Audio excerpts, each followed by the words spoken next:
So we're here talking to Nicholas and Joy on season 2 of For Life. Obviously, from the trailers that we saw, it seems that you get out once again. The question is, will it be permanent? What are we looking forward to for season 2, Nicholas? I can't tell you that, Wilson. Will it be permanent?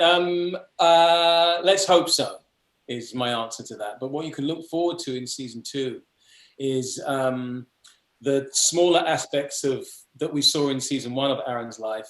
More importantly, the relationship he has with Marie and Jasmine. You'll see that on a larger scale in season 2. You also see, current events that are going on in the world right now and have been for the past 8 months. We touch upon things like that, and who Aaron is now he's no longer incarcerated in Belmore. Mm-hmm. And for you, Joy, obviously, are we going to see a more conflicted, emotional presence in your character, or will she still be the same? Well, I think that, I think she was definitely emotionally conflicted in last season with this love triangle she found herself in, which she is no longer in that love triangle, but she's actually dealing with the repercussions of that. I think that it's still very complicated for Marie, because now that Aaron is out and now that the day that she thought would never come is here, how is, of course, how is Aaron adapting to life on the outside, but also how is Marie and Jasmine adapting to Aaron being back home, being back in their lives? What does that mean for them as a couple? What's their future? So yeah, it's still very complicated for her. Now, the first season, you guys did your research about people who are incarcerated and those who are behind, like the wife. How did they deal with it? As we go into season 2, as we mentioned, now you have to deal with new emotions, being out and dealing with being out. Is this something that you've gone back to do more research on? I think or Aaron, whichever one. No, I think we just, we built on what we had in season 1. And so we, knowing what we knew about the characters and stuff that they went through, it was easy just to expand on that and move forward. So, any research was, if anything, looking back on where these characters had been and what it is that they needed to actually move forward and for us to progress into telling another season's worth. Right.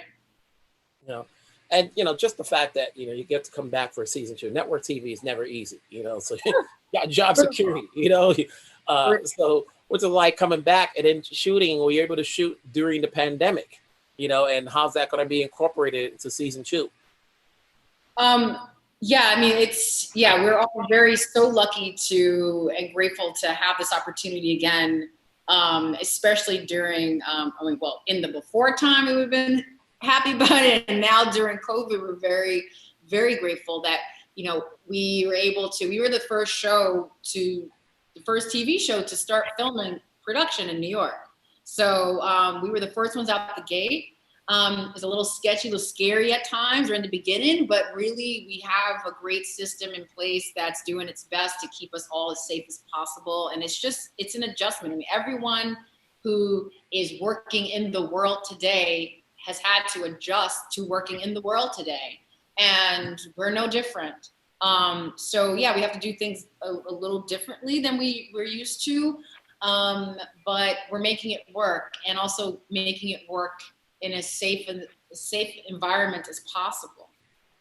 When it comes to the actual work, our show is set in contemporary times, so we will be addressing and touching on many of the things that we've all been going through these past 8 months, 9 months, 10 months? I forgot how many months, but for most of 2020. So that's something that people can look forward to. Mm-hmm.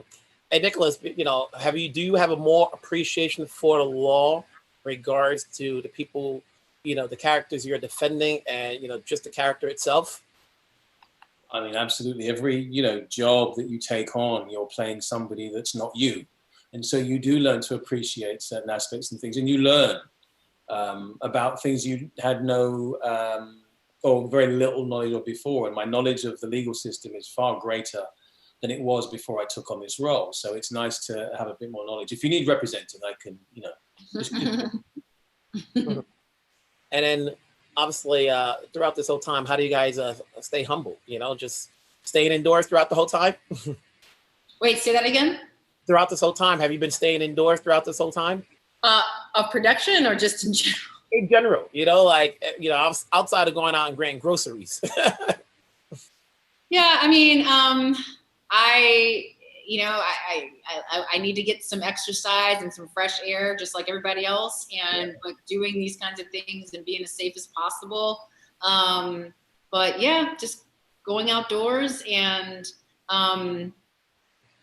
keeping just living a very chill, like low key life right now, because that's pretty much all like anyone can really do right now. Now, for Aaron, I'm going to make this the last one. Now, people always wanted to know, for all that time you were in prison, the character, did he not have any fighting skills? Well, if you look at episode 9, season 1, where there was that riot scene, I think Aaron did okay. He did okay, but he could do a little bit better. No, he's more of a lawyer, not a fighter.